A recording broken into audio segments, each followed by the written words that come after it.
Sa John 10:10, sinabi ng Panginoong Jesus, I came that you might have life and have it abundantly. Have it to the full. So ang gusto ng Panginoon talaga para sa kanyang mga anak ay isang buhay na makabuluhan, masaya, maligaya, punong-puno ng mga kasiyahan. Good life is God's will for His people.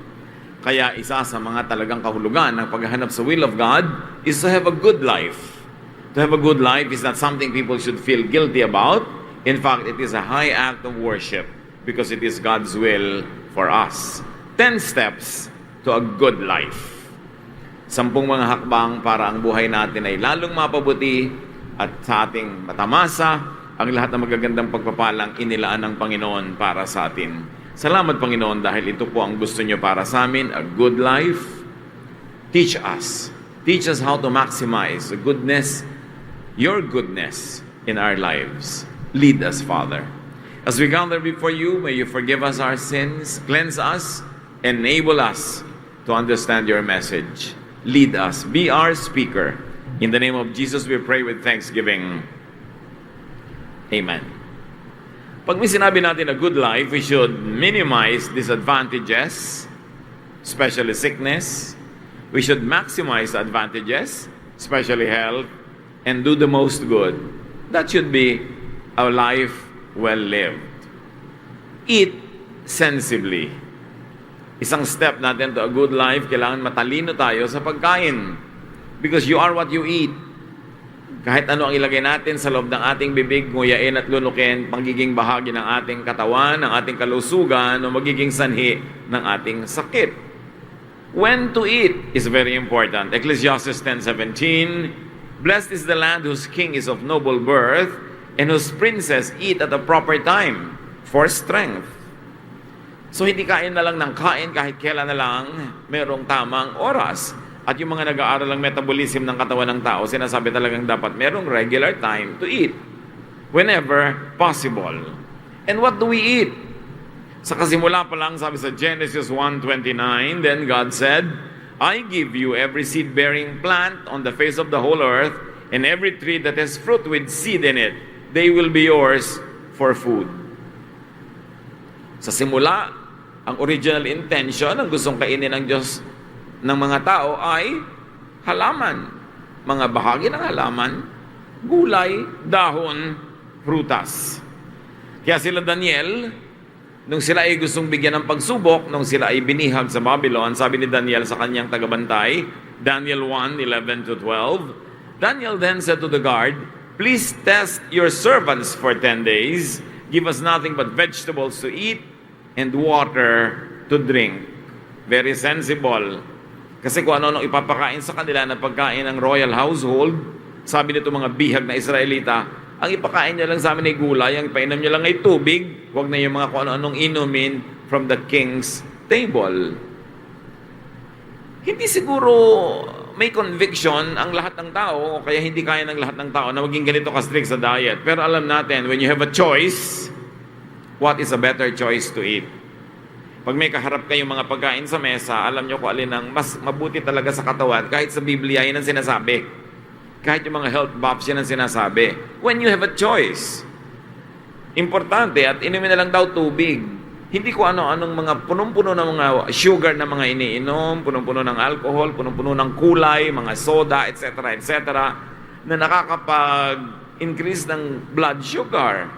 Nagbibigay sa atin ng unwanted weight. Hindi kailangang umorder ng umorder. Sa restaurants, the waiters are trained to always ask you, ano po ang drink? Matubig. Kayo po ba si Daniel? Hindi. Ako si Abednego. Mahirap bang umorder ng tubig? At kung iinom nila lang ng tubig, health buffs tell us, mabuti, room temperature or warm. Nakakataba daw yung cold drinks sabi nila. At ang isang known fact sa science, when you drink cold drink, your body has to work hard to bring the temperature of what you drank to your body temperature bago niya ma-process. So papagurin niyo yung katawan niyo para painitin yung ininom niyong malamig. Kasi mainit ang katawan natin, bagay, kung ano yung body temperature mo, yun din ang yung iniinom. Leviticus 7:22-23, the Lord said to Moses, Say to the Israelites, Do not eat any of the fat of cattle, sheep, or goats. So alam niyo na, mga chicharon, mga sari-saring mga bopis, mga sizzling sisig, mga kung ano-ano mga taba ng mga blah blah blah na masarap. Inutos na nga eh. May mga utos sa Leviticus na hindi na effective ngayon, but dietitians will tell you, effective pa rin to. Hindi naman lahat ng inutos doong tribal pa lang sila, ang tagal-tagal na, ay effective pa ngayon. Pero meron mga very effective pa rin, lalo yung may sense na dietary principles. So very importantly, you don't only choose what you eat, but do not overeat. Proverbs 23:2, put a knife to your throat if you are given to gluttony. Bantayan daw, at kung mahilig ka talagang sobrang mag-overeat, bantayan mong mabuti ang iyong lalamunan. Another step to a good life is sleep sufficiently. Kailangan ng tao natutulog ng tama at sa tamang oras. Nakakalungkot lang nga, maraming trabaho ngayon, hindi makakatulog yung mga nagtatrabaho na yon sa tamang oras. Ewan ko kung ano ipapayo natin, how to make up for that. Siguro dapat goal mo lang, pang emergency mo lang yung trabaho na yon at maghahanap ka ng iba. Pag binigyan ka na ng pagkakataon, lumipat ka sa mas tamang oras ang pagtulog. Ano ang kondisyon dapat ng pagtulog? Psalm 4:8, in peace I will lie down and sleep. For you alone, Lord, make me dwell in safety. In other words, sikaping maging tiwasay para mataas ang quality ng sleep. Hindi yung nag-iisip ka ng mga negative things, mapapaginipan mo pa. Manonood ka pa ng mga horror bago ka matulog. Again, magiging bangungot. O ang dami-dami mong iniisip na problema, mga inis, galit. Anong klase ng quality of your sleep? At pinagsisikapan, mga kapatid, na maging tiwasay, tahimik at payapa, ipinaglalaban yan. Kasi pag nagpadala tayo sa natural tendencies natin, maliligalig tayo, magugulumihanan. At mahalaga ang tao nagtatrabaho para mapagod at pag nahiga, tulog. Yung iba naman kasi, hindi makatulog. Ba't ka ba hindi makatulog? Lagi kaya tang nakahiga, kaya hindi ka na makatulog eh. Sumobra na. Ecclesiastes 5:12, the sleep of a laborer is sweet, whether they eat little or much. But as for the rich, their abundance permits them no sleep. Siyempre, exaggerated tong point na to. May mga rich din naman na masarap matulog. Ang ibig sabihin lang, pag dumadami ang iyong alalahanin, dumadami ang iyong mga negosyo, dumadami ang iyong mga pinagkakaabalahan, mas mahirap matulog ng payapa. Kaya sikapin na ang hawakan mo lang sa buhay ay yung kaya mong itulog. Pag hindi ka na makatulog sa dami ng mga negosyo, sa dami ng mga iniisip, sa dami ng exciting prospects, sobra na yun, magbawas ka na dahil ang naapektuhan na ang iyong sleep.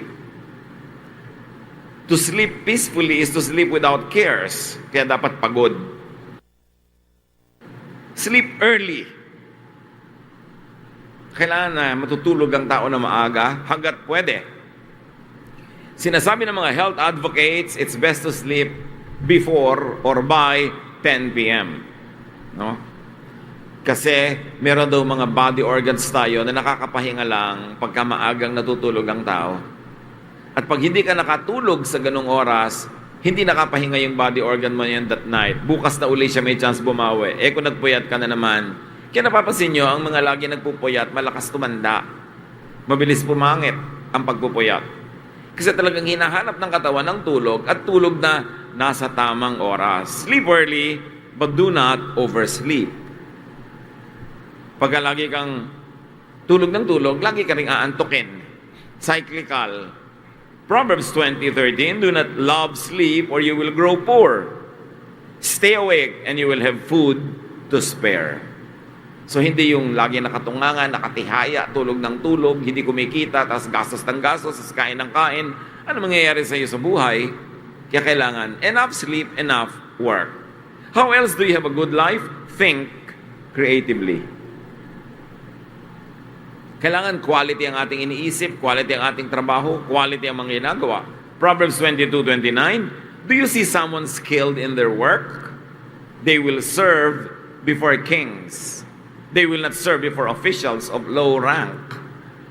Sabi, pag ang isang tao magaling, mahusay, ang magiging mga kliyente niya, magagaling at mahusay din. The best people always beat. Yung mga pinakamayayaman na magaling kumita, pinakamagagaling ang nagdadrive para sa kanila, pinakamagagaling ang nagmamanicure sa kanila, pinakamagagaling ang nagtitiklop ng kanilang mga damit, pinakamagagaling ang nagluluto para sa kanila, silang magagaling nagkikita-kita. So, galingan ng pag-iisip, taasan ang quality ng trabaho para you will fly with eagles. Kasi kahit naman super yaman, super sikat, kailangan din niya ng halimbawa ay magmamasahe sa kanya. So syempre, alam mo magmasahe sa kanya yung pangit gumawa. Syempre, yung magaling din. Sila rin ang magkikita-kita. Importante yon. Ngayon, kung nagkataon na, nakasama ka na sa magagaling, natanggal ka pa, well, you know why. Siguro pang second class o pang third class lang yung service mo. Hindi yung ikaw. Kaya dapat strive to be your best. Do your best and be creative. Sa Ecclesiastes 1:13, sabi ni Solomon, I applied my mind to study and to explore by wisdom all that is done under the heavens. Matalino na nga, aral pa ng aral. Yung iba naman, hindi na nga katalinuhan, allergic pang mag-aral. Kukunti na nga ang alam, tinuturoan mo ng konti, nosebleed ako, ayaw na. Ang bilis-bilis sumuko. Kaya hindi nadadagdagan ng alam, hindi tumataas ang quality ng trabaho, tapos magtataka, hindi siya umaasenso sa buhay. Be creative, but do not overthink. Huwag din namang sobrang mag-isip. Do not overthink. Yung iba sobrang mag-isip, wala nang kapayapaan sa buhay. Never overthink. Have your rest for your mind.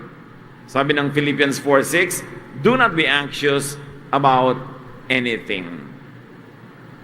Pag-isipan mo pero huwag sobra. Pag panahon na matulog, iwan mo nang iniisip mo, it's a matter of discipline.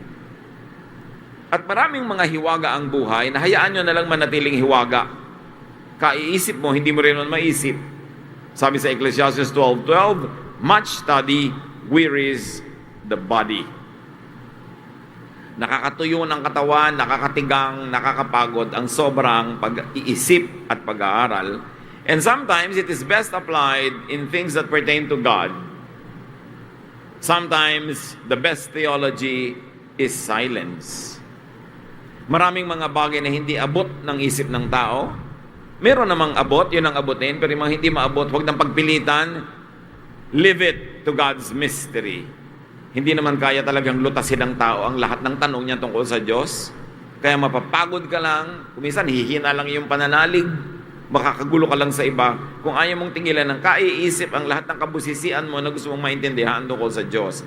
How can a finite mind totally comprehend an infinite God? Imposible. Kaya meron tayong inaalam, yung kayang alamin, at merong ipinapasa Diyos na lang. Lalo yung mga issues na parang walang definite na sagot o maraming sagot at hindi mo malaman kung alin ang pipiliin mong sagot. Hayaan mo lang na nandun yun. Hindi mo kailangang solven ang lahat ng bagay.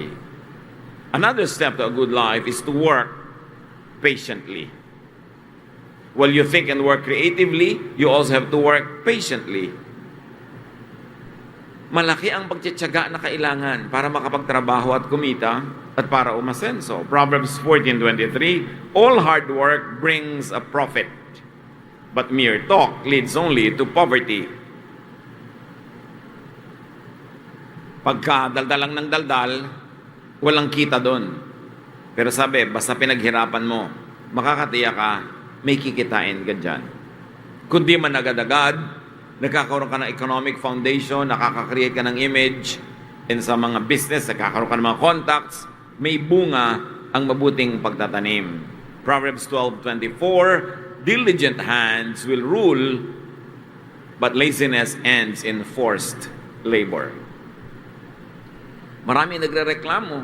Bakit yung mga dating mahihirap, sila na ngayon ang mayaman? Sila na ngayon ang mga amo, palibasa masisipag. Wala namang biglang yayaman ang hindi masipag. Liba na lang nagsugal at biglang nanalo, pero na-maintain ba naman nila yon? Yung napanalunan. Huwag kainggitan yung nakikita nating ginhawa ng mayayaman.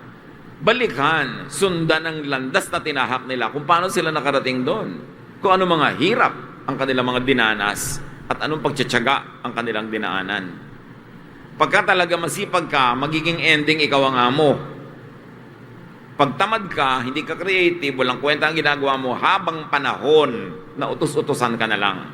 Hindi ka umaasenso. Sa bagay, ang lahat naman utosan, kahit nga executive sa malalaking company, utosan din yun dahil may boss pa rin yun.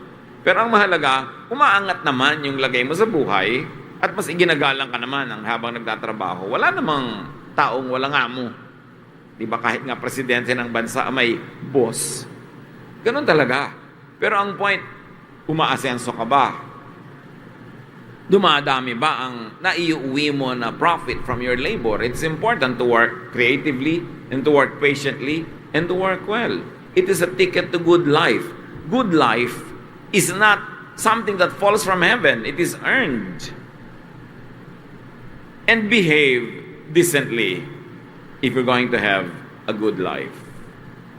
Decente, marangal, magalang, kagalang-galang. Romans 13:13, let us behave decently. Attract decency. Kung ano, ang kilos ng mga tao sa atin, malamang yun lang ang ini-inspire natin sila na gawing kilos. We attract attention. But do you attract negative attention? Do you attract respect or disrespect? Kailangan yung kilos natin, ang ating na aakit ay magandang pagtingin, magandang impression, magandang behavior sa mga tao. And part of behaving decently is talk softly. And we're talking in terms of volume. Kailangan pagka nag-iisip ng tao, hindi mo maabala dahil ang lakas-lakas ng bibig mo. At merong isang dapat balikan ngayon ng mga tao, palibhas at wala ng good manners and right conduct na subject sa schools, is in public places, talk softly. Bakit? Pumapasok yung boses mo sa tenga ng mga hindi mo naman kausap, you're invading their privacy. Ang dami ngayon mga empleyado sa mga high-rise buildings, walang modo, nasa elevator, daldala ng daldala na parang nasa sala nila. May kausap, dalawa sila o tatlo ang daldal. Yung mga ibang tao, tahimik, pumasok na yung boses sila sa tenga ng iba. Kawalang galang yon dahil yung anong ginagawa ng boses mo sa loob ng tenga niya. Hindi ka naman niya gustong pakinggan.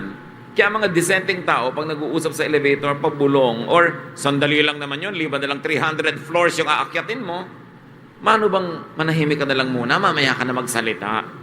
Lalo lamang nabubunyag ang kawalan ng saysay ng mga iniisip ng tao pag malakas sila magsalita. Dapat talk softly. At yung quality, yung content ng pinag-uusapan, napakahalaga yan kung magiging successful tayo sa buhay at magkakaroon ng good life. Proverbs 15:1, a gentle answer turns away wrath, but a harsh word stirs up anger. Pag gentle kang sumagot, either sa volume, sa speed ng boses, o yung content ng sinasabi mo, hindi magagalit sa iyo ang iyong kausap. And it is always to your disadvantage, maybe to your peril, pag nagalit sa iyo ang kausap mo. Kahit hindi mo siya boss, kahit hindi mo siya kilala, kahit kung sino lang siya dyan, nagalit sa iyo, kung sinaksa ka bigla. Kung may ginawang masama sa'yo o pinagbalakan ka, huwag na huwag kang manggagalit ng tao. At pinakamabilis manggalit ng tao ay mga sakit na sa salita, mga masasakit na salita. Yung nakaka-insulto, yung nakaka-challenge. So, a gentle answer turns away wrath. You will have a good life, you must know how to have a gentle answer, even to harsh questions. Do not return evil for evil. Hindi mo kailangang patulan ng mga tao kung wala silang modo, kung sila magaspang. Hindi mo rin kailangang maging katulad nila. Lalong-lalot may pinapahalagahan kang buhay, pangarap, plano. Ipoprotect mo yun na bigla na lang na nalagot ang buhay mo dahil nakipag-away ka sa walang kakwenta-kwentang bagay. Proverbs 25:15, through patience, a ruler can be persuaded, and a gentle tongue can break a bone.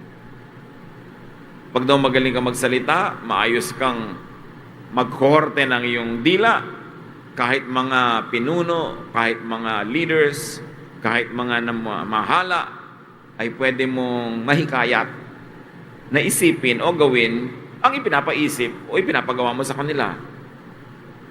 At kung gusto mo talagang bumali ng buto, ang gagamitin mo, hindi pamalo, hindi karahasan, kundi dahan-dahan, malumanay na salita. Yun ang talagang effective. Kasi yung nasasaktan sa dahan-dahang pagsasalita, yun ang tinatablan ng hiya. Yun ang nakakapag-isip-isip. Pero yung nagalit, dahil galit ka rin, hindi tinatablan yun. Nagiging defensive at magiging offensive, and it could be dangerous for you. James 1:19, everyone should be quick to listen, slow to speak, and slow to become angry. Yung slow to speak, hindi naman yung halika dito. Hindi naman ganun, no? Ibig sabihin lang, hindi ka agad-agad nagsasalita, nag-iisip ka muna. Pero pag nagsalita ka na, normal speed na. Pero huwag bubuka agad ang bibig, lalo galit. Kasi pag galit ka, pwedeng may masabi kang pagsisisihan mo. Bagamat may mga tao kung hindi ka pa nanggagalaiti, hindi tatablan, pero mas mabuti, especially when in doubt, to hold your peace. Do not hurt feelings. If you are going to have a good life, dress smartly. Hindi ka magkakaroon ng good life kung mukha kang basahan o mukha kang tiriringgay. Kailangan dress smartly. Whether you like it or not, sinusukat ka ng tao sa itsura mo. So huwag kang tamad na mag-ayos. Sabi sa Ecclesiastes 9:8, dress up, comb your hair, and look your best. Lalong-lalo ka kung iniwan ka ng asawa mo, tapos nangangayayat ka pa, mukha kang bangkay, yung damit mo, ang dumi-dumi na, hindi natatabla ng apoy, lalo kang iiwan. Pag nakita ka, sabihin, ay, talagang dapat nga palang iniwan ito. Pero kung ang ganda-ganda mo, magdadalawang isip na naman yan, pag hinayangan ka man lang. Sabi ng iba, looking good is the best revenge. Kung may umapi sa'yo noon, di magpaganda ka, kaysa magmukmuk ka sa iyong sariling mga kadiliman. You are measured by your looks, whether or not you agree with that. That is the way of the world. Kaya si Solomon na matalino, sabi niya, dress up, comb your hair, and look your best. At ang pinakamatalinong babae na binanggit sa Bible,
the lady of Proverbs 31, verses 21 and 22, when it snows, she has no fear for her household, for all of them are clothed in scarlet. She is clothed in fine linen and purple. Sabi itong babaeng matalinong ito, na blessed na babaeng ito, maayos ang pananamit, tama, angkop sa panahon. Pag maginaw, may pangginaw. Pagka mainit, meron siyang mga maninipis sa kasuotan lamang, at finest material, at hindi dahil siya ay nanghihingi, dahil magaling siya magnegosyo, magaling siya maghanap buhay, magaling siyang kumita. Ang mga tao ay para mga pagong, sabi nga ni Jose Rizal, inuuri tayo sa ating talukab. So kung ano yung shell mo, yun ang nagiging value mo. Kaya alagaan ang sarili. Hindi mo naman kailangan maging mayaman para magpaganda. Kung ang hirap-hirap mo na nga, mukha ka pag mahirap, di lalo ka ng mukhang kawawa. Sino pa magtitiwala at kukuha sa'yo? Kaya mahalaga to look good. Hindi para magyabang, because God is God of beauty. At nilikha ka ng Diyos na maganda. Ang mga damo nga na tinatapakan, ang gaganda. Ang mga halaman nga magaganda. Tapos ikaw na tao, crowning glory of God's creation, hindi nagsisikap, nagandahan ang itsura. It's important. Another step to good life is to earn honestly.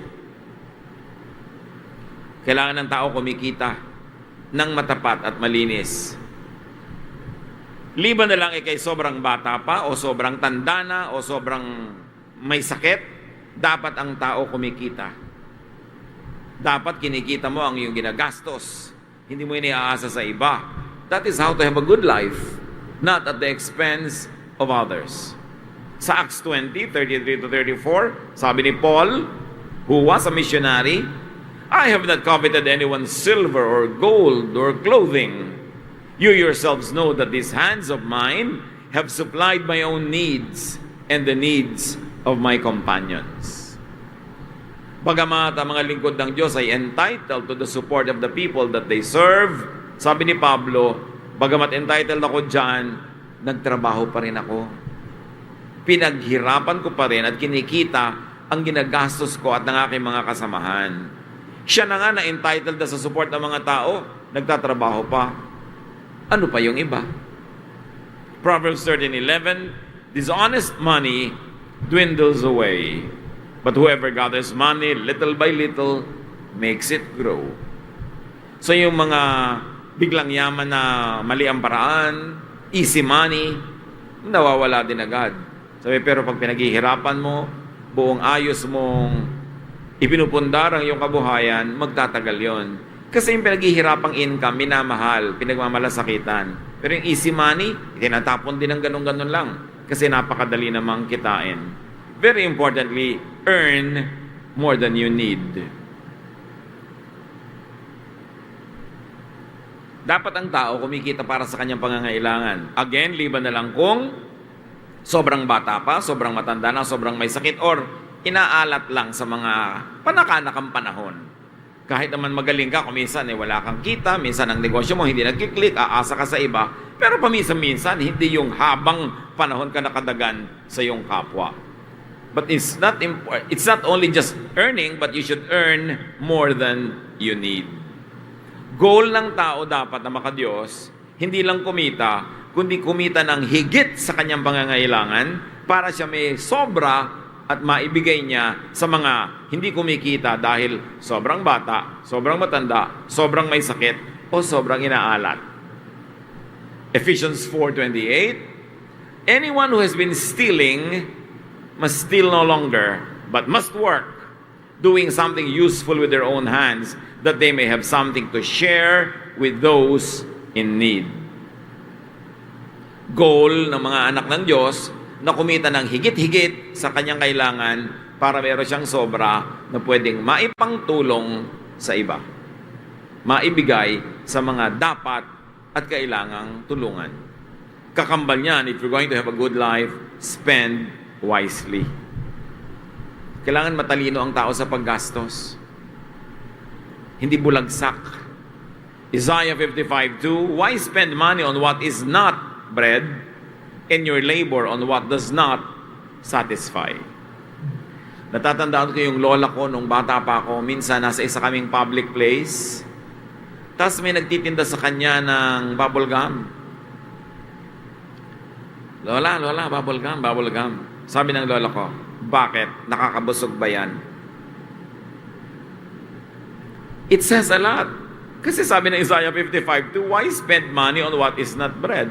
In other words, why spend money on what cannot give your nutritional needs? Pero ang dami-daming ginagastos ng tao sa junk food na bukod sa hindi na nga nakakabuti, nakakasama pa. Kailangan, pag may ginagastosan ka, sulit. Meron talagang value na binibigay sa buhay mo.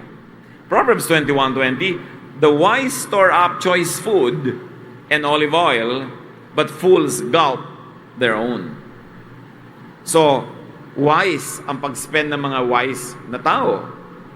Yung dahan-dahan lang nilang ginagamit ang kanilang mga isusupply, hindi bigla-biglaan, one day millionaire, tapos bukas wala na naman, pulubin na naman.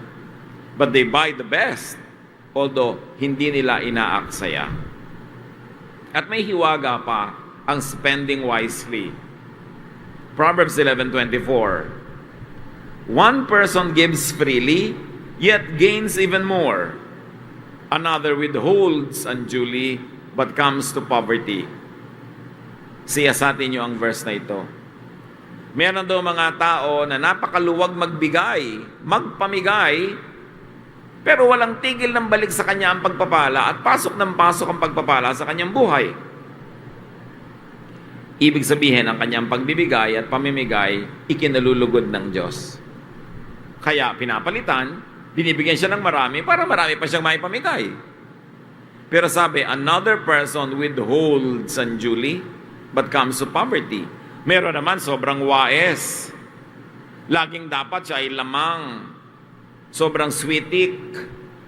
Gusto niya lahat ng transaction, siya yung winner. Kailangan pag bumibili siya sa'yo, wala ka nang tubuin. Mapabagsak niya yung presyo. Kailangan pag hinahire ka niya na magtrabaho, ang liit-liit ng bayad sa'yo at ang dami-dami mong gagawin. Yung napakakuripot niya, ang sikip ng paglabas sa kanya ng pera, akala niya dahil doon mananatili sa kanya yung marami, pero sabi, no. Maraming ganyang tao dahil hindi ikinalulugod ng Diyos ang paraan nila ng pagmemenos sa kapwa, ng hindi pagbibigay ng tamang dapat ibigay sa kapwa, sa kanilang katinoan, naghihirap din sila.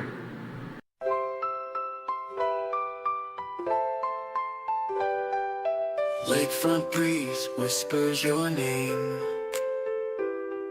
City lights dancing in neon flame. Heartbeats quick in a sweet refrain. Your laugh cuts through the summer rain. Electric dreams in your eyes so bright. Bassist grooves with all his might. Holding hands beneath the Willis Towers light. This windy city feels just right. The Navy Pier Ferris wheel spins above as the music takes control, whispers of love. Oh darling, this magic won't fade. Beneath the stars a love parade. With you by my side unafraid. Magic's real, forever will stay. Guitar solo sings sweet serenade. Your voice is honey, love sweet parade. Chicago blues melt away the shade. In your arms, a future we've made. Drums are beating a rhythm so true. Never want this night to end, just me and you. 80s synth keeps the feeling new. Chicago magic forever will pursue. Oh darling, this magic won't fade. Beneath the stars a love parade. With you by my side unafraid. Magic's real, forever will stay. The doggone night, a memory to hold. A love story forever told. In this magical city, our hearts unfold. Chicago night forever will hold.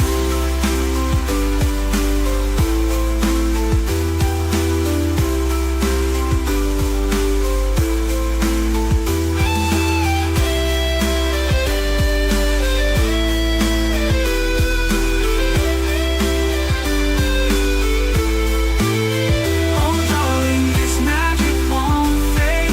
Beneath the stars a love parade. With you by my side unafraid.